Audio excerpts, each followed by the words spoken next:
Please কেউ ভিডিওটা skip করবেন না। আমি জয়দেব হয়ে বাড়ি ফিরছিলাম। এটা হচ্ছে জয়দেব টোল ট্যাক্স, যেখানে নদীর মধ্যে যে টোল ট্যাক্স নেওয়া হয়। তা সকলকে বলবো প্লিজ ভিডিওটা কেউ স্কিপ করবেন না, একটু দেখুন। ভিডিওর মধ্যে কিছু শিক্ষামূলক ভিডিও।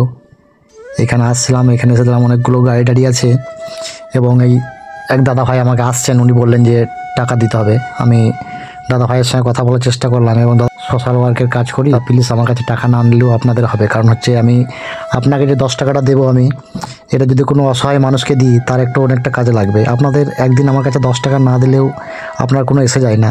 উনি একটু হেসে বললেন ঠিক আছে তুমি যাও। দাদা ভাই দিকে ধন্যবাদ জানাই। এইটা হচ্ছে জয়দেব এই নদীর বাঁধ, যেখানে টাকা নেওয়া হয় বাইকের জন্য। 10 টাকা 5 টাকা ঠিক কত নেই, মানে আগে 10 টাকা দিয়ে এসেছিলাম, এখন জানি না কত নেই।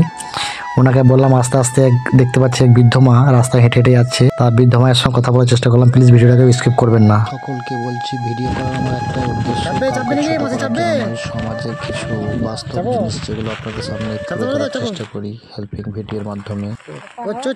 জায়গা হয়ে যাবে, চাপো। কোথায় নামবে? চাপো চাপো চাপো।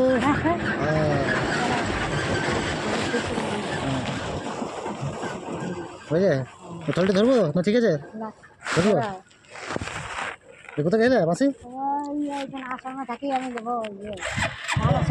ও আর শিবতলা, ওখান থেকে বাসে যাবে? বাসে তাহলে মাসি বাড়ি কোথায়?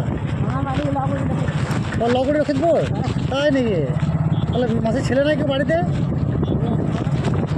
তাই নাকি?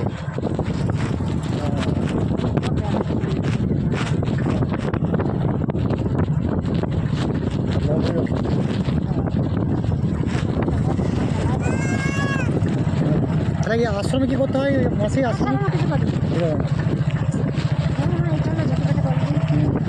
ছেলে কটা? ছেলে একটা ছেলে একটা মেয়ে, মানে মেয়ের বিয়ে হয়ে গেছে, ছেলেটা তার ছেলে। আর তাহলে মেসো কতদিন আগে মারা গেছে? মেসো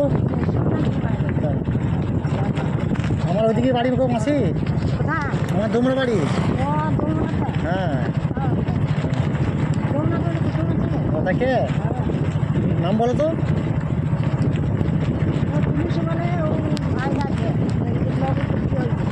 লগড়দি বেটে বাদ দিয়ে না? রুইদাস, রুইদাস তুলসী।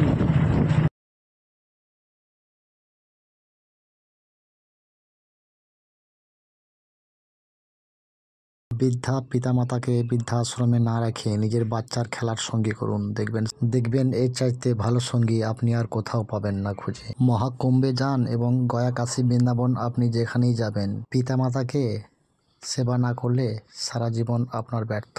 আপনার পিতামাতা আশীর্বাদ ছাড়া আপনি জীবনে কোনোদিন। কত বছর আছো কেন মাসি? খুব কষ্ট লাগে গো। আমারও 6 বছর, আমার যখন 6 বছর বয়স তখন আমাদের বাবা মরে গেছে। মা আমাদের অনেক কষ্ট করে বড় করেছে, কিন্তু মাকে কোনদিন আমরা ফেলি নাই।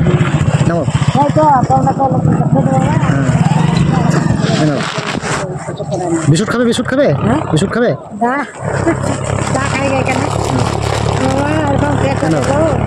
জল নেবে? জল জল আছে? ঠিক আছে, হ্যাঁ হ্যাঁ। সো কাউকে ছোট করার জন্য নয়, প্লিজ ভিডিওটা একটু ভালো লাগলে শেয়ার করবেন এবং অসহায় মানুষের সবসময় পাশে থাকবেন এবং আমাকেও পাশে থাকার সুযোগ করে দেবেন। সবসময় জেনে রাখবেন যেমন কর্ম সেরকম ফল। আপনি যেমন কর্ম করবেন আপনি সেরকম ফল পাবেন।